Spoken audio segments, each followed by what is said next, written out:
umaga sa inyo mga sir. Ito naman yung pinagtrabaho natin, overhauling, owner. Yung makina niya pala 45.6.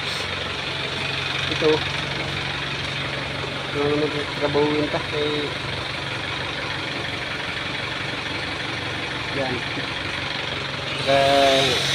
May tao dun o. Dun o. Boop! Ito pala yung inuberho natin. Aalis na ngayon, babiyahe na. Yan, ito.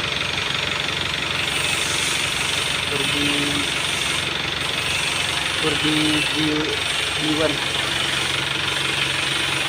Yan, kumandar na, ready na. Ito babiyahe. Ito naman yung pagpukusan natin kasi marami pa ating trabaho. Ano naman to, conversion.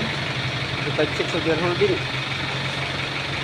Kaya gusto lang namin kayo pag makawasak namin ito. God bless.